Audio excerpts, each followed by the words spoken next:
Баршаңызға сәлем, менің каналыма қош келдіңіздер. Сіздермен Ақбота. Бүгін үй жағдайында үлпілдек, жұмсақ болып, өте дәмді болып шығатын пирожки дайындайтын боламыз.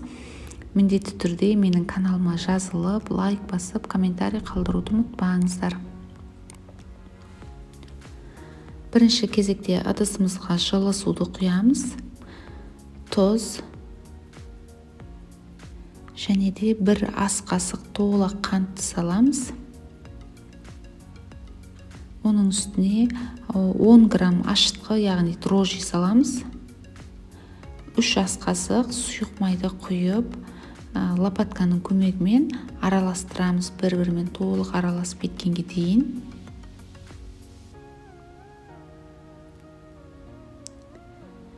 Кейіннен шамамен бір 2-3 минут күтеміз. 2-3 минуттан кейін тағы да шамалы араластырамыз.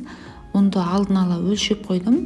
Оның ортасын ашып, ортасына жаңағы дайындап қойған жылы қоспамызды құямыз. Лопатканың көмегімен шамалы ғана араластырып бастаймыз. Кейіннен үстіне 250 грамм қайнап тұрған ыстық суды құямыз. Прям қайнап тұру керек та су. Құйып жібереміз да, қолмен емес, лопаткамен араластырамыз.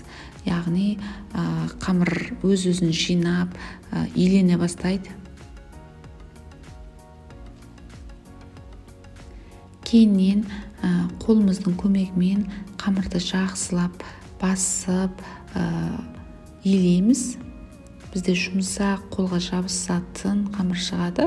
Уайымдамаңыздар, қамыр неғұрлым жұмсақ, қолға жабысатын болса, бізде қамырымыз соғұрлым жақсы көтерілетін болады. Бетін жауып, 30 минутқа көтерілгенге қалдырып қоямыз.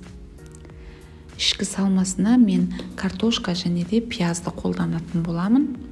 Пиязды ұсақ-ұсақ етіп, кубиктап тураймын. Шамалы майға салып, баяу отта қуырамын қызарып кеткенге дейін.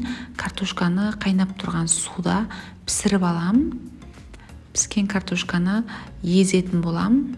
Шанышқының көмегімен өзіңізге қалай ыңғайлы картошканы еземіз. Үстіне жаңағы қуырылған пиязды салып, дәміне қарай тұз, қара бұрыш, өзіңізге ұнайтын барлық паприканы қолдансаңыздар болады.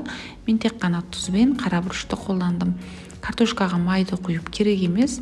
Жаңа пиязды майға қуырған кезде пияз бізде шамалы майланады. Яғни картошкаға ерекше дәм беретін болады. Біздің қамырымыз көтерілді. Шамамен 30-40 минутта жылы жерде осылай жылдап көтеріледі. Кейіннен қолымызды майлаймыз. Көтерілген қамырды тақтайшамызға қоямыз. Үстінен қолымызбен басып, шамамен 1 минуттай қамырдың көтерілгенін басамыз. Кейіннен өзіңізге қандай көлемде пирожки жасаған ұнайды, соған қарай бөлшектерге бөлсеңіз болады. Мен пирожкилердің қатты, ұсақ, майда болғанын қаламадым. Шамамен 60-70 граммнан қамырды бөлсеңіздер болады. Немесе жаңағы қарап тұрып, көз мөлшермен қамырды бөлшектерге бөлсеңіз болады. Кейіннен қамырды домалақ формаға келтіреміз, алақанымызға салып, осылайша 5 минут қойған кезде қамырдың жайлап көтерілгенін көретін боласыздар. Қамырды қолмен басып қана жаямыз, оқтаудың керегі жоқ. Саусақтарымызбен жайлап жайып алғаннан кейін ортасына жаңағы салмамызды салатын боламыз. Салмамызды толтырып саламыз. Неғұрлым салма көп болса, біздің пирожкиміз сондай дәмді болады. Кейіннен пирожкидің жаңағы қоспасын мықтап жауымыз керек. Бір рет жауып, кейіннен үстіне қолымызбен қайтадан басып, жаңағы қосылған жерін білдіртпей тастаймыз. Осылайша жаңағы жапқан жағын астына қаратып қойып қоямыз. Майымызды қыздырып, дайын болған пирожкилерімізді пісіре бастаймыз. Пирожкилер жаңағы майдың қызғанын күтіп тұрған кезде шамалы көтерілді менде. майда екі жағын қызартып толықтай қып қызыл болғанға дейін пісіріп аламыз. Бұл жерде пирожкидің жақсы болып шығуы үшін бізде май қатты қызып тұрған болмау керек, қатты салқында болмау керек. Яғни майдың жақсы қызып тұрғаны маңызды. Біздің пирожкилеріміз осылайша дайын болды. Көріп тұрғандарыңыздай жұмсақ болды, және де жақсы көтерілді.